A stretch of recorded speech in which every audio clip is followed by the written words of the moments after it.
মা বুড়া হয়ে গেছে, বাবা বুড়া হয়ে গেছে। দুনিয়ার ইহুদি খ্রিস্টানের যেই রীতিনীতি আছে রীতিনীতিতে শিখায় মা বাবা যখন বুড়া হয়ে যায় তারে দিয়ে আর ইনকাম করা যায় না, তারে দিয়ে আর লাভ আনা যায় না, তারে দিয়ে কাজ করানো যায় না, এর ডেট ফেল হয়ে গেছে। সুতরাং বুড়া মানুষকে খাওয়ায়া দাওয়ায়া খেদমত করে আর কোনো লাভ নাই। পৃথিবীর সবচেয়ে উন্নত রাষ্ট্র জাপানে মার সাথে বাবার বছরের পর বছর দেখা হয় না, দেখা হইল বছরে একবার আই লাভ ইউ আব্বা গয়া, ভালোবাসা শেষ। বাপ মইরা গেছে, স্বেচ্ছাসেবক টিম আইসা বাবার লাশটারে নিয়ে মাটি দিছে, সন্তান জানেও না দেখেও নাই।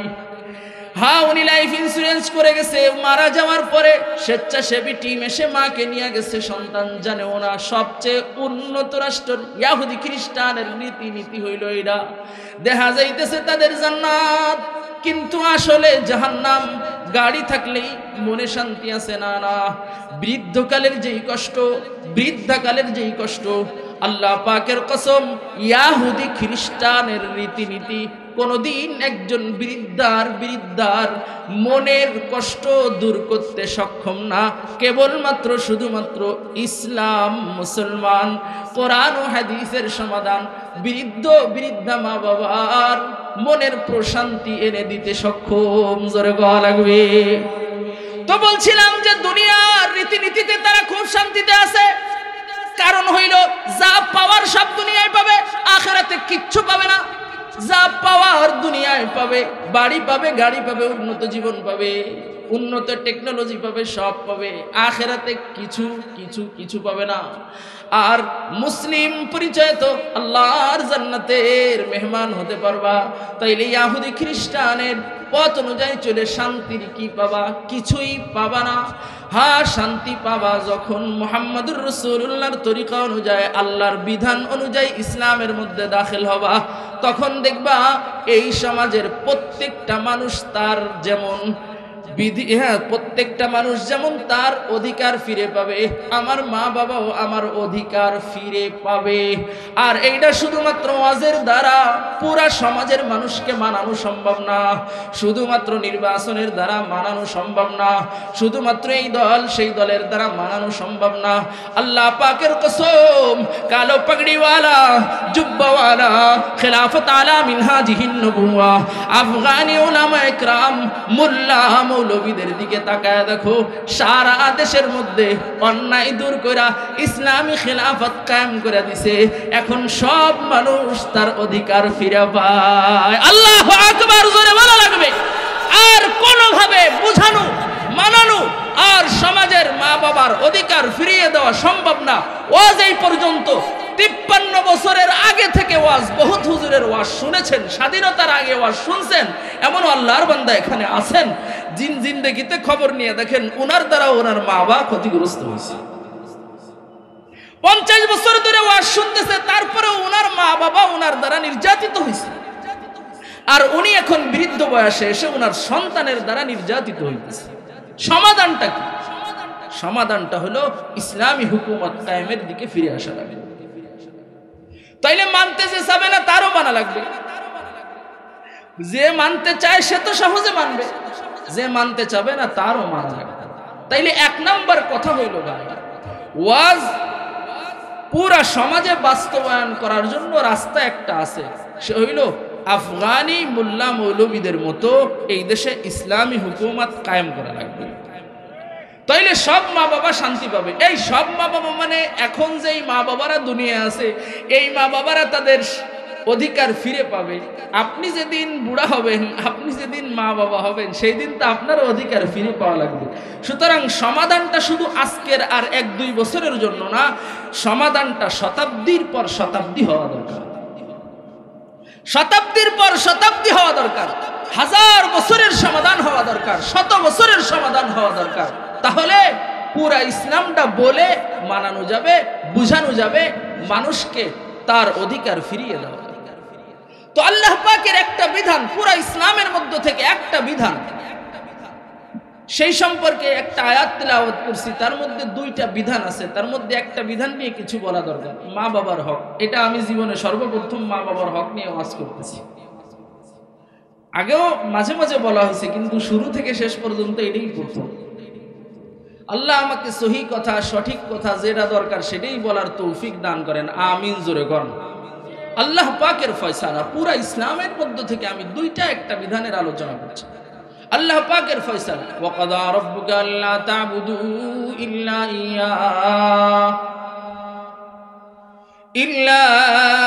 ইয়্যাহু ওয়া বিল ওয়ালিদাইনি ইহসানা। সূরাত বনী ইসরাঈলের আয়াত। বনী ইসরাইল মানে চিনছেন তো, বর্তমান ইসরাইল, বনী ইসরাইল। সূরাত বনী ইসরাঈলের আয়াত। আল্লাহ পাকের আসমানে ফয়সালা হয়ে গেছে, আল্লাহ তা'বুদু ইল্লা এক নাম্বার ফয়সালা হইল, আর কারো ইবাদত করবা না, শুধুমাত্র ইবাদত করবা কার? শুধুমাত্র ইবাদত করা লাগবে আল্লাহর। আল্লাহ পাকের ইবাদতের সাথে সাথে আরেকটা বিধান দিয়েছেন, ওয়া বিল ওয়ালিদাইনি ইহসানা। মা বাবার সাথে ভালো আচরণ করা লাগবে, মা বাবার সাথে ভালো আচরণ করা লাগবে, ইহসানের আচরণ করা লাগবে। ইম্মা ইয়াবলুগান্না ইনদাকাল কিবারা আও আহাদুহুমা, যদি বাবা বা দুইজনের মধ্য থেকে একজন বার্ধক্যে পৌঁছে যায়, আও কিলাহুমা, অথবা যদি দুইজনেই বার্ধক্যে পৌঁছে যায়, ফালা তাকুল লাহুমা উফফিন ওয়ালা তানহারহুমা ওয়া কুল লাহুমা কাওলান কারীমা। সহজ তরজমাটা বলছি, উফফিন ওয়ালা তানহারহুমা ওয়া কুল লাহুমা কাওলান কারীমা। মা বাবার সাথে দুর্ব্যবহার, খারাপ ব্যবহার, উফ শব্দ মা বাবা বলে এমন কোন আচরণ মা বাবার সাথে করা যাবে না। ওয়ালা তানহারহুমা, ঝাড়ি ঝুড়ি গরম ভাষায় কথা বলা যাবে না। ওয়া কুল লাহুমা কাওলান কারীমা, কিভাবে কথা বলবা? সুন্দর আচরণ দিয়া, সুন্দর আচরণ দিয়া, একদম নরম ব্যবহার মা বাবার সাথে করা লাগবে। ও দোস্ত, এখানে একটা মাসআলা আছে, মাসআলাটা আগে মাথায় রাখলে মা বাবার সব কিছু বোঝা সহজ হয়ে যাবে। সেই কথাটা হলো, মা বাবা শরীয়তের পক্ষে যতক্ষণ আছে ততক্ষণ মা বাবার সাথে আমার কোনোভাবেই খারাপ আচরণ করা জায়েজ নাই।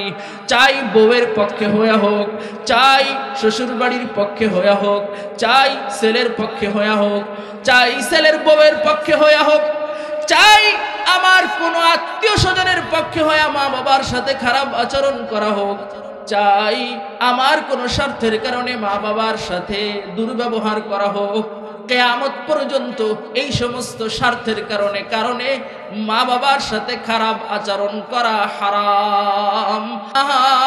মা হইল, বাবা হইল শরীয়ত বিরোধী। মা বাবা দিন আপনাকে কবুল করতে দিবে না, এখন অবাধ্যতা জায়েজ আছে, শরীয়ত বিরোধী। মানে সাহাবায়ে কেরামের জিন্দেগির দিকে তাকাইলে সহজ হয়ে যাবে। মেয়ারে হক, মিজানুল ইতিদাল, সাহাবায়ে কেরামের জিন্দেগি এমন গেছে, আব্বা কাফের থেকে গেছে, মা মুসলমান, সন্তান ইসলাম কবুল করে ফেলছে। শুনেন নাই, সাহাবায়ে কেরামের মধ্যে সবচাইতে আলা তরিকার প্রথম সাহাবী, সবচাইতে দামি সাহাবীর নাম আবু বকর সিদ্দিক রাদিয়াল্লাহু তাআলা আনহু, যার সাদাকাতে দুনিয়ার সবাই একমত। জিবরিল আলাইহিস সালাম নবীর দরবারে এসে বলে, ইয়া রাসূলুল্লাহ, ইয়া হাবিবাল্লাহ, আপনার প্রশংসা যদি আমার করতে হয়, আবু বকরের মতো জবান আমার দরকার। दुनिया की सदाकत में तेरा नाम रहेगा, सिद्दीक तेरा नाम से इस्लाम रहेगा। আবু বকর সিদ্দিক রাদিয়াল্লাহু তাআলা আনহু একদম শুরুতে, ওহীর শুরুতেই আবু বকর সিদ্দিক কালিমা পড়ে মুসলমান হইছে। আর প্রায় 21 বছর পরে যায় কলিজার টুকরা সন্তান ইসলাম গ্রহণ করার পরে ওনার আব্বা আবু কুহাফা 8ম হিজরিতে মক্কা বিজয়ের সময় মুসলমান হয়েছে। সন্তান মুসলমান হয়েছে 21 বছর আগে, বাপ মুসলমান হয়েছে 21 বছর পরে। মুসলমান হওয়ার পরে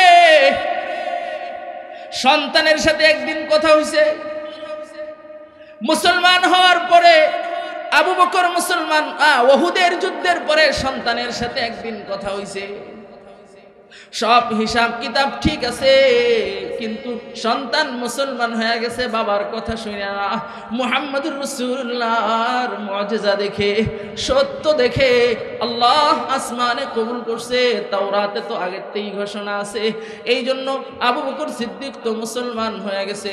ওহুদের যুদ্ধের পরে বাবার সন্তানের সাক্ষাৎ যখন হইছে, আব্বাজান বলে, এ আবু বকর, তোর সাথে আমার বারবার দেখা হইছে যুদ্ধের ময়দানে, তুমি আমার তলোয়ারের নাগালের ভিতরেই ছিলা, আমি তোমারে মারতে পারতাম চাইলে। সন্তান দেখা আমি আব্বা কলিজায় লাগছে, মায়া লাগছে, আমার বিরোধিতাতে কি তাতে আমি ছাইড়া দিছি। আল্লাহু আকবার। আবু বকর সিদ্দিকের কি জবাব ছিল? আবু বকর সিদ্দিকের জবাব হইল, আব্বা, আমার তলোয়ারের সামনে যদি আপনি একবারও পড়তেন, কোনো ছাড় ছিল না, আমার তলোয়ার আপনারে ফয়সালা করে দিত। কারণ প্রশ্নটা ইসলামের, প্রশ্নটা মুহাম্মদুর রাসূলুল্লাহর, প্রশ্নটা আল্লাহ পাকের বিধানের। আয়াত নাযিল হইছে, সমাধান কথা বড় আল্লাহ পাকের পছন্দ হইছে। কাতাবাল্লাহুল আগলিবান্না আনা ওয়া রাসূলি ইন্নাল্লাহা লাকাবিয়্যুন আজিজ। লা তাজিদু কওমান ইউমিনুনা বিল্লাহি ওয়াল ইয়াউমিল আখির ইউআদ্দুনা মান হাদ্দাল্লাহা ওয়া রাসূলাহু ওয়ালাউ কানু আবাআহুম আও আবনাআহুম আও ইখওয়ানাহুম আও আশীরাতাহুম। সুবহানাল্লাহ। তাইলে দোস্ত, আমি বলছি, যতক্ষণ পর্যন্ত বাবা মা শরীয়ত বিরোধী যায় নাই, আল্লাহকে মানতে নিষেধ করে নাই, যতক্ষণ পর্যন্ত কোরআনের বিরুদ্ধে বাপ মা দাঁড়ায় নাই, হাদিসের বিরুদ্ধে বাপ মা দাঁড়ায় নাই, এক কথায় ইসলামের বিরুদ্ধে সরাসরি সাংঘর্ষিক যতক্ষণ বাপ মা হয় নাই, ততক্ষণ পর্যন্ত দুনিয়ার সব স্বার্থে বাবা মায়ের সাথে দুর্ব্যবহার করা, হক নষ্ট করা জায়েজ না হারাম? সবাই ফতোয়া কোন জায়েজ না হারাম? আরো জোরে কয় না জায়েজ না হারাম? বহুত হাজি সাহেব, গাজী সাহেব, বহুত আল্লাহর বান্দারে পাওয়া যাবে যে আল্লাহর বান্দা হস্ত করছে বহুতবার, নামাজ তো পড়ে মাশাআল্লাহ, কিন্তু ঘরে মা বাবার হকের ব্যাপারে খবর নাই। তুমি জেনে রাখিও, যে ঈসা করোগি ওইসা মিলেগি, না মানে তো করকে দেখ, जन्नत भी है जहन्नम भी है, ना মানে তো মরকে দেখ। যেমনটা করবা ঠিক এমনটা ভাইবা। শোনো নাই গল্প, দাদিরে যখন ছেলে, মানে নাতির সামনে দাদিরে যখন ছেলে বেশি কথা বলতেছে, এই মা, তোমারে যেই কাঁসা দিছিলাম ভাত খাইতে, এই কাঁসা তুমি কেন ভাঙলা? যেই কাঁসা তোমারে দিছিলাম ভাত খাইতে, ওই কাছারি ঘরে বৈশা বৈশা এইটা তুমি কেন ভাঙলা?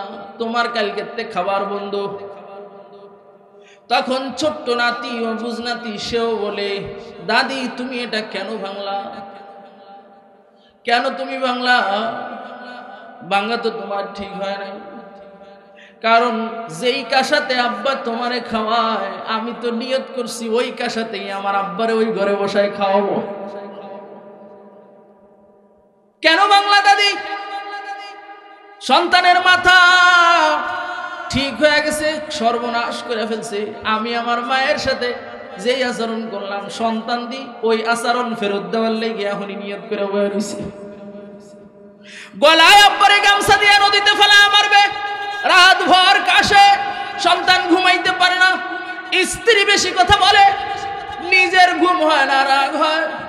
এই জন্য আব্বার গলায় গামছা দিয়ে গালিগালাজ করে এত যন্ত্রণা আর ভাল লাগে না।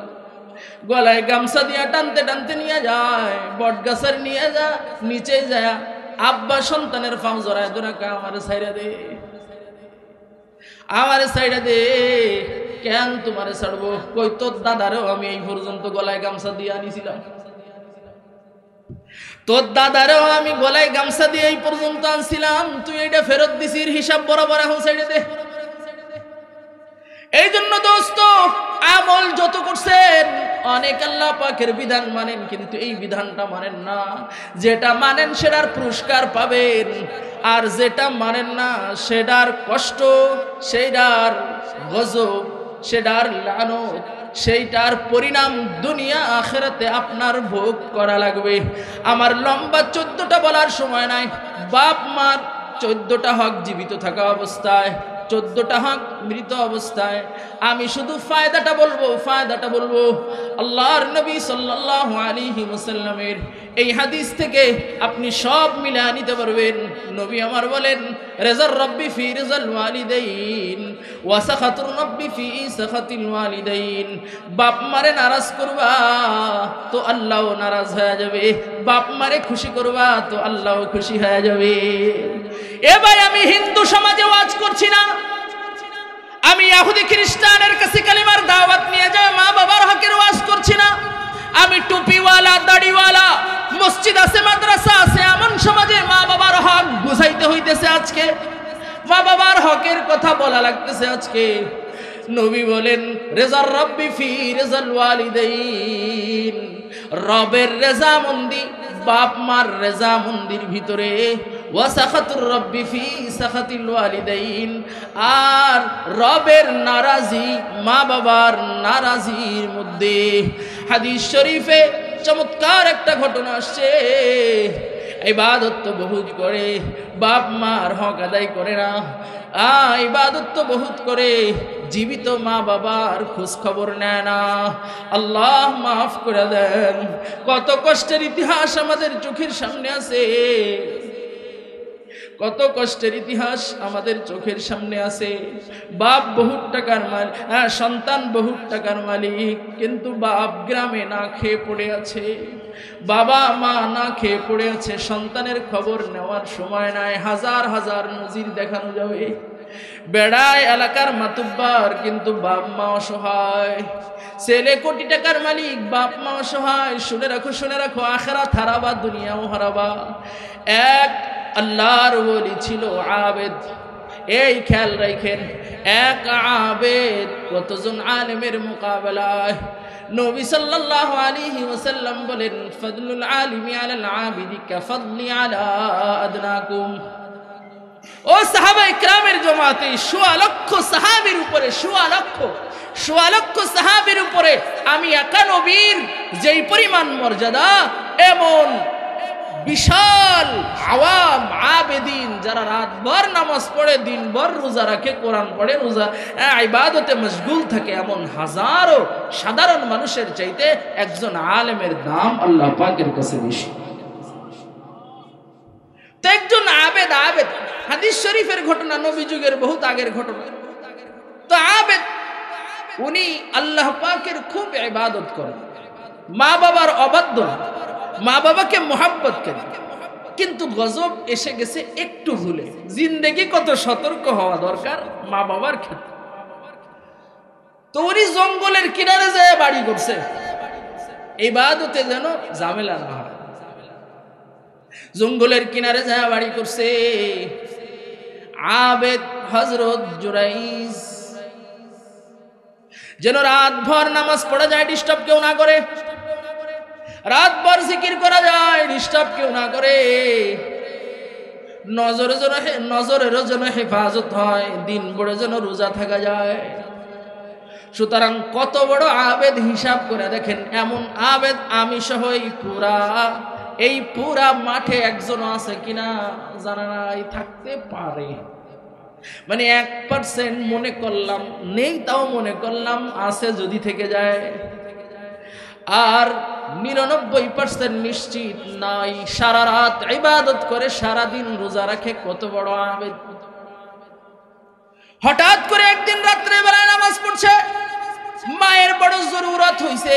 মা এসে দরজার কিনারে, এ জুরাইজ দরজা খোল। তখন তিনি নামাজে। আবেদ আলেম কিন্তু না, মাসআলা জানে না। নামাজের মধ্যে মায়ে ডাকলে কি করা লাগে? তো উনি সালাতি ওয়া উম্মি, আগে আমার নামাজ না আমার মা। চিন্তা করলো আল্লাহ পাকের বিধান তুই আমি মার ডাক শুনবো না, নামাজটাই পড়ি। মা রাগ কইরা প্রথম রাত্রে চলে গেছে। রাত দ্বিতীয়টা আসছে, আবারও মা আসছে। আয়েশা বলে জুরাইজ দরজা খোল। জুরাইজ তখনও নামাজে, মোবাইলে যুক্ত না, ফোন করে আসলো। মিস কল মোবাইলে পাওয়া যাবে। হা হা হা ও দোস্ত, দ্বিতীয় রাত্রে ও যখন এসে মাকে ডাক দিছে, হ্যাঁ সন্তানকে ডাক দিছে, মা দরজা খোলো। সন্তানের একই ফয়সালা, সালাতি ও উম্মি, আগে নামাজ ছাড়বো সালাম ফিরাবো নাকি মায়ের ডাক শুনবো? না না, আল্লাহর সামনে যেহেতু হাত বেঁধে দাঁড়িয়ে আছি, না আমার নামাজ ছাড়া যাবে না, নামাজ পড়ি। দ্বিতীয় রাত্রেও মা চলে গেছে। 3 নাম্বার রাত্রে মা এসে আবার একই ডাক, ও আব্বাজান বড় প্রয়োজন নিয়ে আসছি, বাড়িতে যাস না, শুধু ইবাদত করিস, মায়ের কথাটা সুন্দর, ওয়াজাটা খোল। আমার আগে নামাজ না আমার আগে মা, সিদ্ধান্তে উপনীত হয়েছে আমার আগে নামাজ। নামাজ আল্লাহর বান্দা জুরাই শেষ করছে। শেষ করার পরে নামাজ শেষ করে দেখে মা নাই। মা বিদায় নেওয়ার সময় সন্তানের উপরে রাগ চলে আসছে, রাগ। তো বদদুয়া দিয়ে মা চলে গেছে, বদদুয়া দিয়ে মা চলে গেছে। এ ভাই, বদদুয়া আসমানে কবুল হয়ে গেছে। এই আবেদ যেমন তেমন আবেদ না, পুরা এলাকার মানুষ হাদিয়া তোফা দেয়, খাবার দাবার এনে দেয়, পানি পরা নিয়ে যায়, তেল পরা নিয়ে যায়, সব মানুষ মাথায় ফু নিয়ে যায়। আল্লাহ পাকের বড় আবেদ পীর সাহেবই মনে করে কোনো সমস্যা নাই। হঠাৎ করে মায়ের বদদুয়ায় রাতের অন্ধকারে, মায়ের রাতের অন্ধকারে নির্ঘুম সবাই যখন, তখন তো বদদুয়া, আসলে মা বাবার বদদুয়ার সময় লাগে না, তারপরও দামি সময়ে বদদুয়া হয়েছে, বুঝেন কত তাড়াতাড়ি আসমানে যাবে। বদদুয়া কবুল হয়ে গেছে। পরের দিন একটা বাচ্চা জন্ম নিছে, বাচ্চা খালি মাইর খাবে। পরের দিন যখন বাচ্চা একটা জন্ম নিছে, জন্ম নেওয়ার পরে বেশ্যা মহিলা, আসলে তার বিয়ে হয় নাই কিন্তু বাচ্চা হয়ে গেছে। লোকজন এসে জিজ্ঞাসা করে, বাচ্চা কার? তোর তো বিয়ে হয় নাই, বাচ্চা কার? আল্লাহর গজব আসছে তো এলাকায়, ওরে তো আল্লাহ উত্তম মাধ্যম খাওয়াবে। আল্লাহ, মায়ের বদদুয়া একটু কাজে লাগছে, পরিণাম এখনই ভোগ করা লাগবে। তো ওই বেশ্যা মহিলা বলে মিথ্যা কথা বলেছে, ওই যে জুরাইজ আবেদ যারে মনে করো, তার সন্তান হলো এইটা। দিল হুজুরে ফাঁসায়া। পুরা এলাকার মানুষ অবাক, শুধু অবাক না, পুরা এলাকার মধ্যে মদ গাঞ্জার ব্যবসা চলে, পুরা এলাকার মধ্যে অনলাইনের ব্যবসা চলে না আপনাকে এদিকে? মিথ্যে অনলাইন চোরেরা চুরি করে যায়, বহুত মানুষ জানে, সমস্যা নেই। বহুত মানুষ নারীবাজি করে, সমস্যা নাই। গাজার ব্যবসা করে, সমস্যা নাই। বহুত মানুষ সুদের ব্যবসা করে, সমস্যা নাই। একজন আর একজনের উপরে জুলুম কইরা জমি কায়রা খায়, সমস্যা নাই। দোষ খালি হইল হুজুর যদি একটু জোরে ছাত্রের বাড়ি দেশে, সবাই মিলে বিচার করতে মাদ্রাসায় চলে আইছে। ওরে আল্লাহ, কি পরিমাণ ইনসাফ কায়েম করা আল্লাহ, বুঝতেছেন? ওনার ছেলে গাঁজা খায় আর হুজুরের দোষ আগে খুঁজে। আছে না এরম ডাকায়? আরে কথা কয় না, এরম ডাকাইতে আছে? হুজুর যে সবাই রাইগে বাইগে একদম ফায়া। হুজুরের ঘরের মধ্যে ইট মারতে মারতে পুরো ঘর ভেঙে ফেলাইছে। আল্লাহ, হুজুরে তো কিচ্ছু করে নাই, আসমানের মালিক জানে। মায়ের বদদুয়ার কুফল। পুরা এলাকাবাসী এসে গালি গালাজ যা খোলতের মধ্যে ছিল সব দিচ্ছে। দেন না আপনারা, দেন না আপনারা, দেন তো। নিজের দোষ মোটেও ধরা পড়ে না, খালি হুজুরকে দোষ ধরা পড়ে। চাচার দোষ ধরা পড়ে না, ভাতিজার দোষ ধরা পড়ে না, ছেলের দোষ ধরা পড়ে না, নেতার দোষ ধরা পড়ে না, নিজ দলের কর্মীর দোষ ধরা পড়ে না।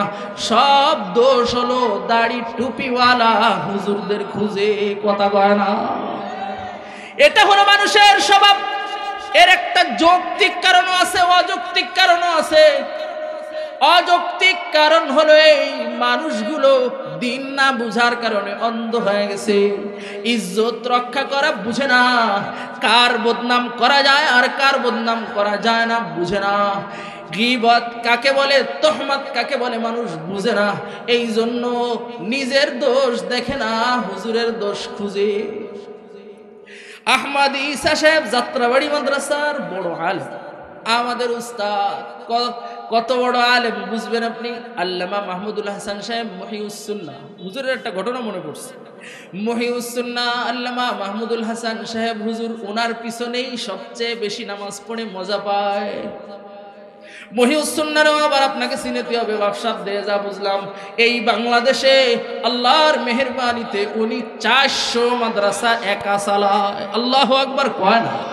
আমাকে একটা চালাতে গেলি লুঙ্গি ডিল হয়ে যাচ্ছে, একটা চালাতে যায় 12টা বেজে যাচ্ছে। আর হুজুর কয়টা চালায়? কয়টা চালায়? একটা হইল কিরাম 400। এই জামিয়াতুস সুন্নাহ মাদ্রাসার নাম শুনেছেন না?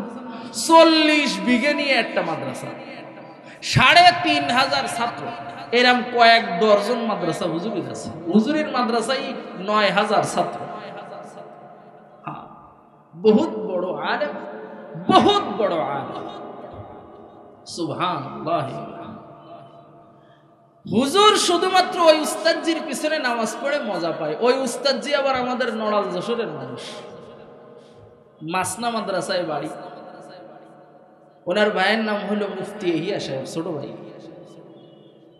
তো উনি একবার মাসনায় চলে আসছিলেন মাদ্রাসার চাকরি ছেড়ে দিয়ে। মাহমুদুল হাসান সাহেব হুজুর নিজে যাত্রাবাড়ি থেকে যশোর মাসনায় এসে আবার ওই বড় ভাইরে নিয়ে গেছে, আহমদ ইসা সাহেব হুজুর।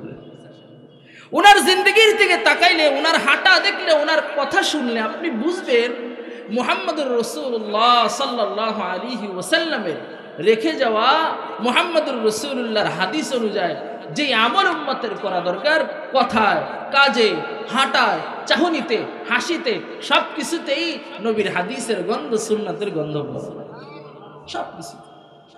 হুজুর একদিন দর্শে একটা চমৎকার ঘটনা বলেছেন। বলে, ভাই জিন্দেগি কেমন হওয়া দরকার?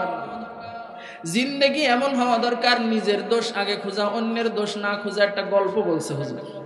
বলে যে একটা মাথার মধ্যে কত চুল থাকে? পুরো মাথার মধ্যে 10-15টা চুল থাকে না? গুইনে শেষ করা যাবে? কেউ গুনে। পুরা মাথার মধ্যে অনেক চুল থাকে, মাঝে মাঝে 2-1টা চুল ছিঁড়ে পড়ে যায়। এই চুল নিচেই পড়ে গেলে কোনো সমস্যা নেই, কিন্তু চুলটা যদি চোখের মধ্যে পড়ে, কি কর? চোখ চুল কবে, চোখ খাজবে, চোখ লাল হবে, চোখে পানি আসবে। বলে যে অন্য ভাইয়ের দিকে, আলেমের দিকে, আমি আমার যে কোনো মানুষের দিকে এভাবে নজর রাখবো যে তার জিন্দগির মধ্যে গুণ কত, দোষ কত। হয়তো তোমার আমার জানা নাই, চুল পরিমাণ গুণ তার ভিতরে আছে, 1-2টা দোষ আছে, সেইটা নিচেই না পড়া তোমার চোখের মধ্যে পড়ছে। এখন ধ্বংস তার না, ধ্বংস তোমার। ধ্বংস সে হবে না, দোষটাই খালি তোর চোখে পড়ে, ধ্বংস তুই হবি। চোখ তোর জ্বলবে, চোখে পানি তোর আসবে, ওই চোখ কানা হবে। এক কথায় হেদায়েতের পথ থেকে তোমার বিচ্যুতি হয়ে যাওয়া লাগবে। প্রশ্নটা তো আলেমের আর আওয়ামের। জুরাইজ আবেদের উপরে যখন হামলা হয়েছে, গালিগালাজ সব খাচ্ছে, মানুষ পাথর মারতেছে। আল্লাহ মেহেরবানি করেন, আমাদেরকে জিন্দগি ভর ইজ্জতের সাথে আল্লাহ কাটানোর তৌফিক দান করেন, আমিন গণ। এত বড় আবেদের উপরে মানুষ হাত পর্যন্ত তুলে ফেলছে। আবেদ বলে, আর মারিস না, আর মারিস না, সঠিক ফয়সালাটা তো আগে কর, তারপরে বিচার কর। সঠিক ফয়সালা কিভাবে হবে? বলে যে যার কথা শুনে আমার উপরে হামলা করছো, তারে ডেকে আনো, তার বাচ্চা সহ, তারপরে ফয়সালা হোক। কারণ অবুজ নাকিসাতুল আকল, এই অবুজ মহিলা, বিশ্বা মহিলার কথা শুই না আলেমের বিচার করা যায় না। কথা কয় না? নিকৃষ্ট মহিলার কথা শুই না আলেমের হাতে বেড়ি পরানো যায় না। কথা বলা লাগবে। খারাপ মহিলার কথা শুনে আলেমকে মামলা দেওয়া যায় না। খারাপ মহিলার কথা শুনে আলেমকে জেলখানায় নিয়ে পিটানো যায় না। খারাপ মহিলার কথা শুনে আলেমকে রিমান্ডে নেওয়া যায় না। আলেমকে শহীদ করা যায় না। খারাপ মহিলার কথা, খারাপ নেত্রীর কথা শুই না আলেমের ইজ্জতের উপরে আক্রমণ করা যায় না, বউ বাগানোর তোহমাত দেওয়া যায় না। দিলে দেখতে তো পারতেছেন অবস্থাটা কি হয়েছে। আল্লাহ কমে হিফাজত করছে, দুনিয়ারটা দেখা লাভাইস না, আখেরাতটা পুরা বাকি। সুতরাং নিকৃষ্ট অর্ধেক বুদ্ধির মানুষ মহিলাদের কথায় বিচার করা যায় না। আগে মহিলারে ডেকে আন, তারপরে বিচার হবে। মহিলা বাচ্চা নিয়ে যখন আসছে, আল্লাহর বলি আবিদ জুরাইস ছোট্ট মহিলাকে, ওই ছোট্ট বাচ্চাকে জিজ্ঞাসা করছে, এ বাচ্চা বল তোর আব্বাকে।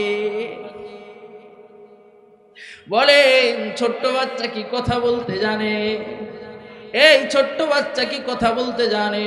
ফাশারাত ইলাইহি ক্বালু কাইফা নুকাল্লিমু মান কানা ফিল মাহদি সাবিয়া। ছোট বাচ্চা কথা বলতে জানে না, কিন্তু বড়দেরকে কথা বলায় যে ছোটকে হুকুম দিল কথা বলতে পারে। আমাদেরকে কথা বলায় কে?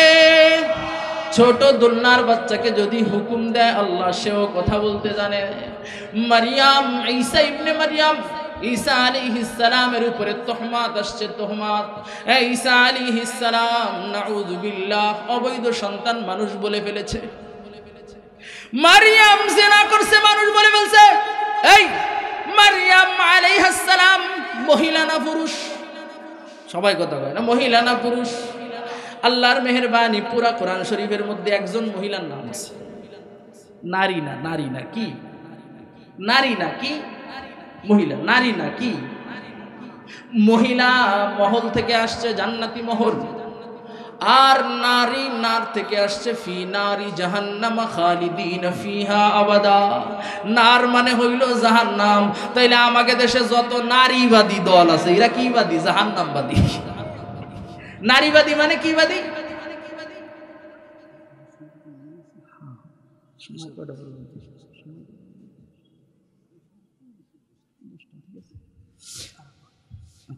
খেয়াল করেন ভাই, খেয়াল করতেছেন আপনারা?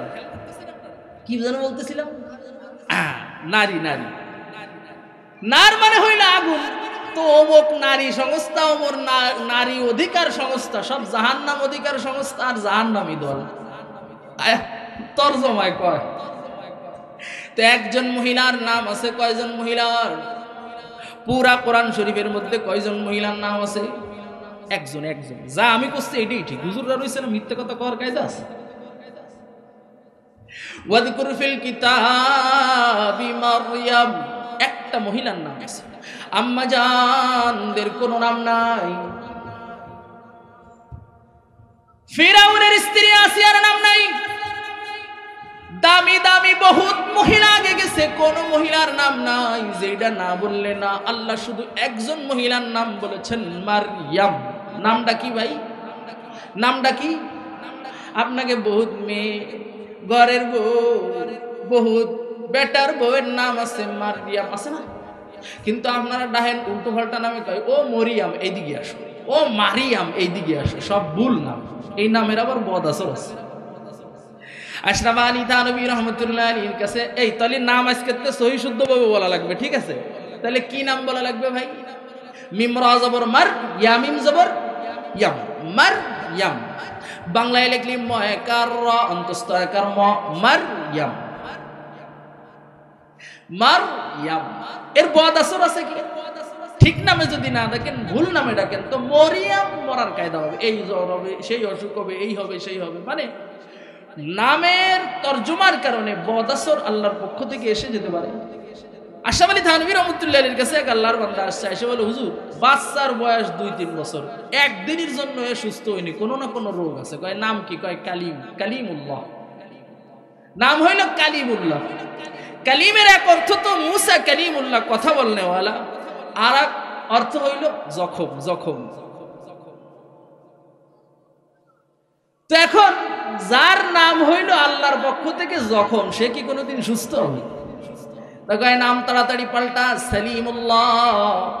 যখনই নাম রাখছে সেলিমুল্লাহ 3 সপ্তাহ পরে 2 হাত বইরে ফল টল হাদিয়া তো বানিয়ে এসে হুজুর আমার ছেলে সুস্থ হয়ে গেছে।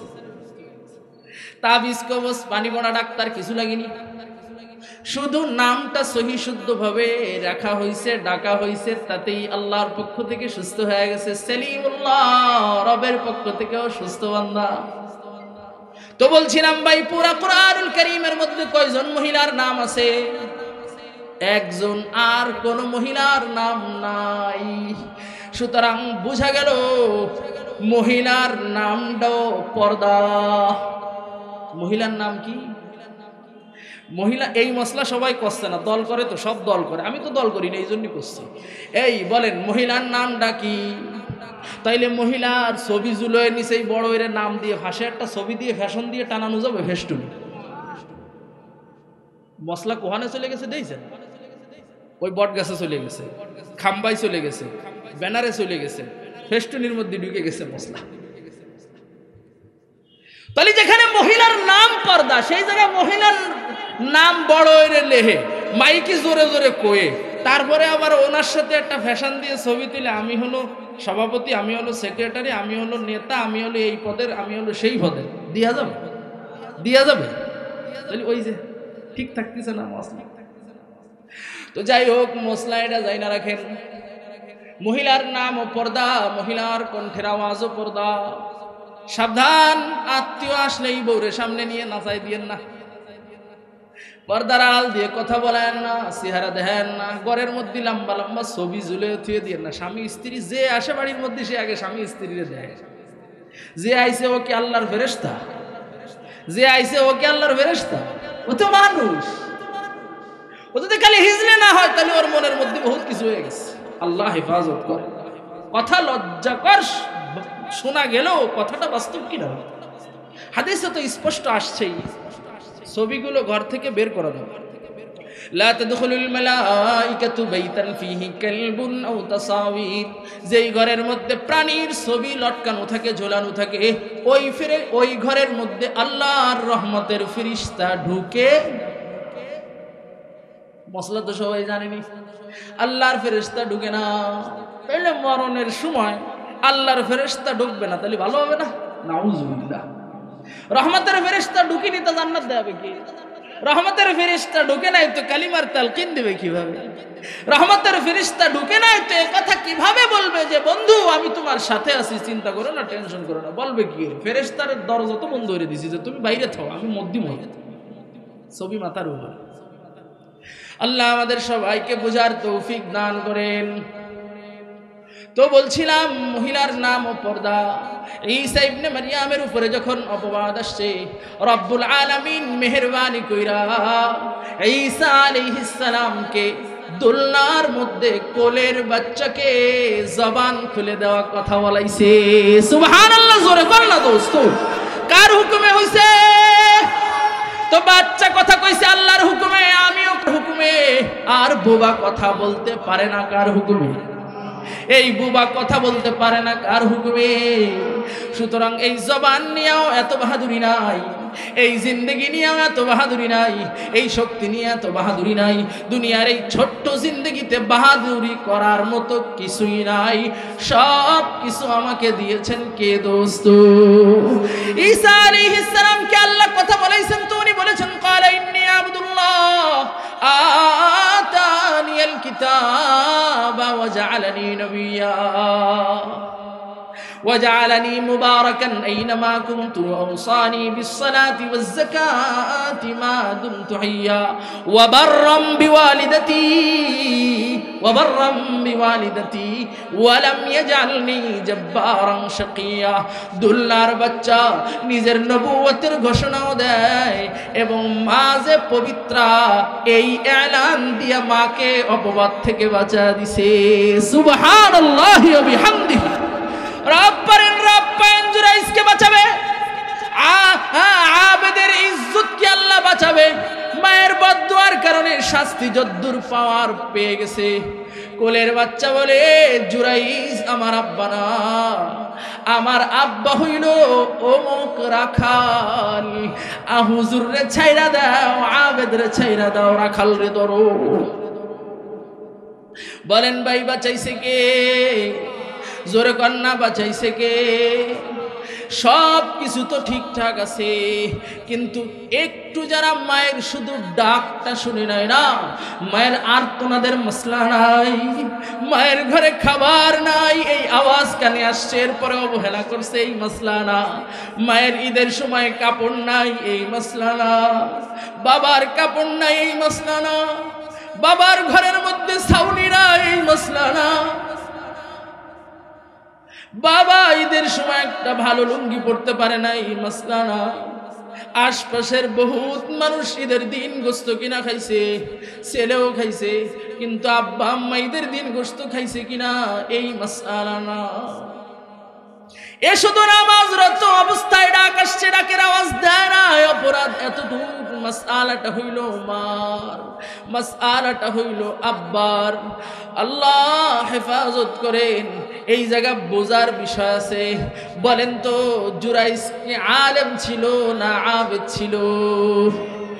জুরাইস কি আলেম ছিল না আবেদ ছিল? যদি আলেম হওয়ার সাথে সাথে আবেদ হইতো, মায়ের ডাক শোনার সাথে সাথে জুরাইস নামাজ ছাইরা দিয়ে আগে মায়ের কদমে যায় পড়তো। কদমে পড়তো মানে মায়ের কথা শুনতো, আগে মায়ের কথা ডাক শুনতো। যেহেতু আলেম না, মাসআলা জানে না, এই জন্যই আগে নামাজকে প্রাধান্য দিছে, মার কথাটা শুনে নাই। আপনারা বলেন তো নামাজ, নামাজ আল্লাহ পাকের বিধান, আবার মায়ের কথা শোনা, মাকে কষ্ট না দিয়া আল্লাহ পাকের বিধান। না জানলে মোল্লা মৌলবি ছাড়া ফয়সালা করবো কিভাবে? আল্লাহর মেহেরবানি, আল্লাহর মেহেরবানি, আলেম উলামা এই মাসলা জানে। নামাজের মধ্যে যদি মার ডাক আসে, তাইলে আগে নামাজ ছাইরা দিয়া মায়ের কথাটা শোনা লাগবে। আরো মাসআলা কিতাবের মধ্যে লেখা আছে, কোন বাচ্চা যদি পানিতে পড়ে যায়, আপনি নামাজের মধ্যে ইতমিনানের সাথে দাঁড়ায় থাকলেন আর দেখলেন, কাজ হবে না। নামাজ ছেড়ে দিয়ে ওই বাচ্চারে ধরা লাগবে। নামাজের মধ্যে পোকা আসছে, বিষাক্ত পোকা, আগে পোকা মারা লাগবে, পরে নামাজ পড়া লাগবে। বিষাক্ত সাপ আসছে, আগে সাপ মারা লাগবে, এরপরে নামাজ পড়া লাগবে। এমনকি 10 দিরহামের উপরে, 10 টাকার উপরের মাল চোরে যদি নিয়ে যাইতে যায়, তাহলে নামাজ ছেড়ে দিয়ে ওই চোর ধরা যাবে। ইসলাম কি মেলা কঠিন না সোজা? ইসলাম কি কঠিন না সোজা? আরে ভাই, নামাজ যদি নফল হয় সমস্যা তো নেই, নফল নামাজ ভেঙে ফেলছেন আবার পড়ে নেবেন। আর নামাজ যদি ওয়াজিব থাকে, তাহলে তো আগের তো ওয়াজিব আছে। ফরজ নামাজও যদি ভাঙেন, ওটা তো ফরজ আছেই, পড়া লাগবে।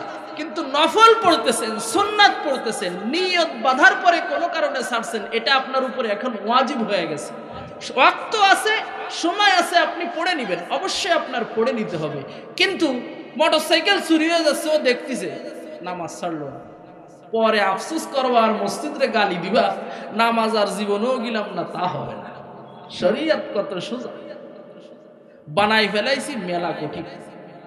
কেবল তুই গাট পার হওয়ার সময় মাগরিবের নামাজ পড়বো, আমি বলছি ভাই আশপাশে তো মসজিদ নেই, তো এই জায়গায় নামাজ পড়া যাবে? হুজুর এই জায়গায় নামাজ হবে না, দুলু আছে। কি আছে? আমি মিজাজ গরম না, বোঝেন না, কত দূরিত্ব আইছে। আমি তো যে আপনার কাছে কি আমি মশলা জিগেলাম না পশ্চিম কোন দিকে, তাই জিজ্ঞেস করলাম। তো চটটুক জিজ্ঞেস করি যে আপনি চটটুক করেন যে পশ্চিম হুজুর এই দিকেই নামাজটা পড়ে। আপনি আমার দুলো আছে মশলা বলেন, দুলো কি না পাক? এ দুলো কি না পাক? দুলো থাকলে নামাজ হবে না? এ মিস্ত্রি ভাইয়েরা গায়ের মধ্যে সিমেন্ট বালি লাগে রয়েছে, নামাজ পড়লে নামাজ হবে না? না পাক লেগে থাকা যাবে না। না পাক যেখানে লাগছে সেখানে ধুয়ে ফেললে পাক হয়ে যাবে। গামছা দিয়ে যত হরো গাম মুছিছে, না পাক হয়ে যাবে? হবে না। সিমেন্ট বালি লেগে আছে, মাটির কাজ করতেছেন, গায়ে সারা গায়ে কাদাকুদি লেগে আছে, কোনো সমস্যা নেই, খালি ওযুটা করে নামাজ পড়ে নেবে। কাজের অজুহাতে নিজে নিজে মশলা বানাও, নিজে নিজে মশলা বানায় না, শয়তান আইনে মশলা দেখায় দেয়। আরে তুই আইসির কাজ করতি, তোর এখানে একটু কাদা লেগে রয়েছে, তুই নামাজ পড়বি কেন? পরে পড়িস কেন? ওটা কাজা করে দিল, ওই কাজা ভুলেই গেছে, আজ জীবনে পড়াই হইবি। তো এই মশলা শিখাই দেয় কিরা? শয়তানে। কিরা? কোরআনে আছে। وإن الشياطين ليوحون إلى أوليائهم ليجادلوكم। এই সমস্ত উল্টো পাল্টা মশলা আর হুজুরদের সাথে তর্ক আর শয়তানি কথাবার্তা, শয়তান তার দোস্তকে শিখিয়ে দেয়। মাজার পূজারি, বাবার পূজারি, খাজার পূজারিরা এমন আজগবি মার্কা ইমান হারা হতো, আপনার কাছে জিজ্ঞেস করবো, ওর উত্তর দিলেও ইমান থাকবে না, না দিলেও সরে যাওয়ার কায়দা নেই। কান ধরতে হবে, এর সামনে কেন পড়লাম, কুহুরির সামনে পড়লেও ভালো ছিল, এর সামনে কেন পড়লাম, এমন শক্তি ইমান চলে যাওয়ার মতো মাসআলা আপনার সামনে বলে ফেললাম। আল্লাহ আমাদেরকে বোঝার তৌফিক দান করে। তো বলছিলাম যে নামাজের মধ্যে নামাজ ছাড়তে পারবেন, কোনো সমস্যা নেই। আগে বাচ্চাকে বাঁচাইতে হবে, আগে সাপ মারতে হবে, মায়ে ডাকলে আগে মার কথা শোনা লাগবে। দোস্ত, আলেম হইয়া মাসআলা বুঝলে দিন সহজ, আর মাসআলা না বুঝে দিন মানতে গেলে দিন বড় কঠিন হয়ে যাবে। দিন কঠিন মনে হবে, আসলে দিন কঠিন না, দিন সহজ। এই জন্যই তো আল্লাহ পাকের মেহেরবানিতে এই যে বাহরুল উলুম হাতেমিয়া মাদ্রাসা, আল্লাহ পাকের মেহেরবানিতে এইখানে মাসআলা শিখানো হয়, সাথে সাথে মা বাবার হক কেমনে আদায় করতে হয় এটাও শিখানো হয়। শিখানো যে হয় এটার প্রমাণ আমি একদিন পাইছি। এক পুলিশ গুলিস্তানের মোড়ে আমাকে তর্ক বিতর্কের এক পর্যায়ে বলছে, কোন হুজুররা তার মা বাপরে দেখে না। কত বড় মিথ্যে কথা! ওই স্বৈরাচারের আমলে কোন হুজুররা মা বাপরে দেখে না। আমি বললাম, স্যার আইসে স্যার, আপনি তো পুলিশ মানুষ, আপনার তো অনেক জায়গায় যোগাযোগ রাখার ব্যবস্থা আছে, তাইলে স্যার এই মুহূর্তে আপনি এই জায়গায় বসে আমারে আপনি সময় দেন, চ্যালেঞ্জ করেন আমার সাথে। বাংলাদেশে যতগুলো বৃদ্ধাশ্রম আছে আপনি চাইলে 24 ঘন্টার মধ্যে সব বৃদ্ধাশ্রমের লিস্ট আনবেন, লিস্ট আইনে দেখাবেন কয়জন আলেমের মা বাবা বৃদ্ধাশ্রমে আছে, আর কয়জন সাধারণ শিক্ষিত ডাক্তার, ইঞ্জিনিয়ার, ব্যাংকার, রাজনীতিবিদের মা বাপ হ্যাঁ বৃদ্ধাশ্রমে আছে। আপনি শুধু দেখাবেন আলহামদুলিল্লাহ, আমি সারা জীবন আপনার জুতো টানবো, গোলাম হয়ে ফ্রি খেদমত করব। এখন স্যার নরম পড়ে গেছে, কথা করছে না। পাশেই একদম সেন্ট্রাল মসজিদের সামনে ছোট্ট চায়ের দোকানের আল্লাহর বান্দা কয়, স্যার হুজুরের কথা ঠিক। কে রে হুজুরের কথা ঠিক? কয় আমার বাড়ির পাশে, ওনার বাড়ি ভোলা, বলে আমার বাড়ির পাশে 4 সন্তান, 3 জনই বড় বড় শিক্ষিত, কোটি কোটি টাকার মালিক। 3 জনের কেউ বাপরেও দেখে না, মারেও দেখে না, কিন্তু আল্লাহর মেহেরবানিতে ছোট্ট যেই ছেলেটা, এই ছেলে মাত্র কাফিয়া পর্যন্ত মাদ্রাসায় পড়ছে। কোন জামাত পর্যন্ত? কাফিয়া পর্যন্ত মাদ্রাসায় পড়ছে। এলাকার মসজিদে মুয়াজ্জিনি করে, সে বাপ মা 2 জনরে তার সংসারে রাইখা খাওয়ায়। আল্লাহু আকবার, জোরে ভালো লাগবে। সুতরাং বলছি ভাই, আলেম হইছে মা বাবার হক বুঝছে, আলেম হইছে মাসআলা জানছে, আলেম হইছে নবীর হাদিস বুঝে মা বাবার অধিকার দিতে পারছে। মা বাবার বদদুয়ার অধিকার, মা বাবার বদদুয়ার অংশীদারিত্ব কখনো হয় নাই, কখনো মা বাবার থেকে বদদুয়া নেয় নাই, বুঝছে মা বাবার বদদুয়ার কত ওজন। এদেশে তো পত্রিকা খুললে দেখা যায় কোটি কোটি টাকার মালিক, 4 সন্তান, বাবাকে বাহিরে ফেলে রাখছে, কোটি কোটি টাকার বাড়ি আছে, কিন্তু বাবার বাড়িতে রাখার জায়গা নাই। ইসলাম জানে না, দিন বুঝে না, মা বাবার কদর বুঝে না, আল্লাহ পাকের বিধান জানে না। সুতরাং মা বাবার অধিকার বুঝতে বুঝাইতে সহজ হইল, সন্তান আলেম হইলে, কোরআন হাদিসের ইলম থাকলে সহজ হয়ে যায়। সুবহানাল্লাহ। হ্যাঁ, আপনারা আলেমের একটা ইতিহাস খুঁজলে সুন্দর মজা লাগবে। আল্লামা তকি উসমানী সাহেব এক দুয়ায় দুনিয়া 3 বার সফর করছে, মা বাপের দুয়ায়, বদদুয়া থেকে বাঁচছে। ওনার আব্বার নাম হইল আল্লামা শফি রহমতুল্লাহ আলী। শফি রহমতুল্লাহ আলীরে চিনবেন? এদেশে সাইদি সাহেব রহমতুল্লাহ আলীহি, আল্লামা সাইদি সাহেব রহমতুল্লাহ আলীহি এমপি থাকা অবস্থায় সৌদি সরকারের কাছ থেকে বাংলা তরজমার কোরআন শরীফ সারা দেশে দিছিলেন। এটার নাম হইল মারিফুল কোরআন। এটার নাম হইল মারিফুল কোরআন। মনে আছে আপনার? হ্যাঁ, পিরোজপুর অঞ্চলে গেলে প্রত্যেক ঘরে ঘরে পাবে, কিন্তু বাংলাদেশের মার্কেটে এত ভালো মানের পৃষ্ঠার কোরআন শরীফ পাবেন না। এই বইয়ের এই তাফসিরের লেখক যিনি, ওনার নাম মারিফুল কোরআন, ওনার নাম আল্লামা শফি রহমতুল্লাহ আলাইহি। বর্তমান তকি উসমানী সাহেবের আব্বা। তকি উসমানী সাহেব আর রফি উসমানী সাহেব, কিছুদিন আগে রফি উসমানী রহমতুল্লাহ আলাইহি ইন্তেকাল করছেন। তো মক্কা যাওয়ার জন্য টিকিট রেডি, বাইতুল্লাহ রওনা দিবে দুই ভাই একসাথে। এমন সময় আব্বা অসুস্থ হয়ে গেছে।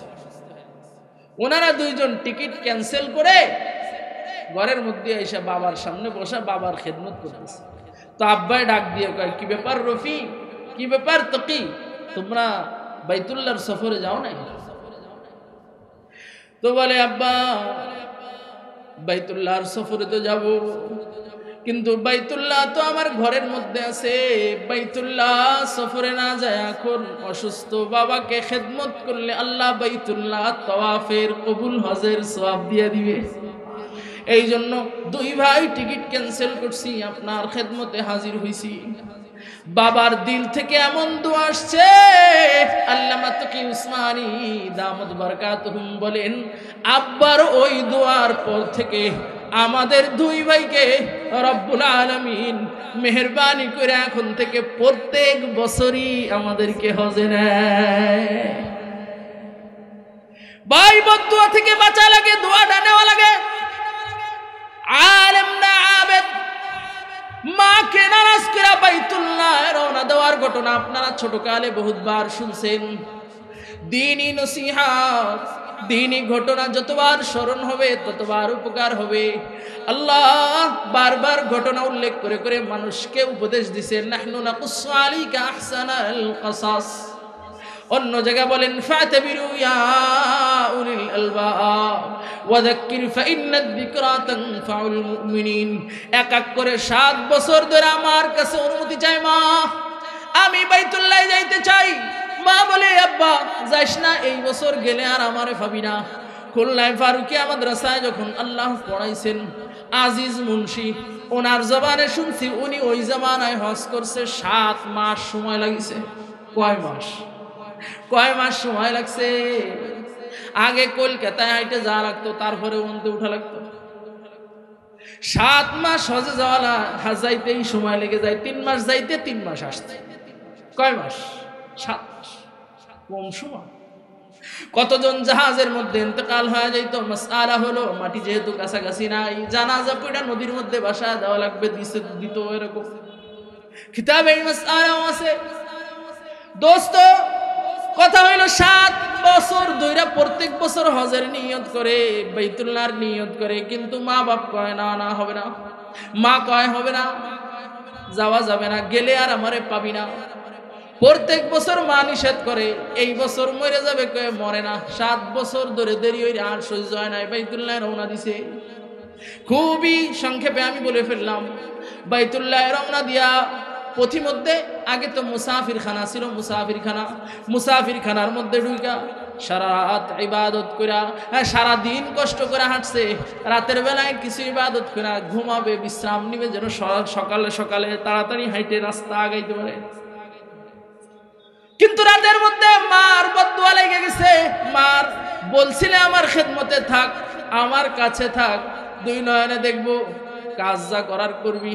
মার কথাটা, এ ভাই এত হকের মাসআলা না, বাইতুল্লাহ সফরে যাচ্ছে, মা নিষেধ করছে, এই সময়ের মাসআলা আমি বলছি।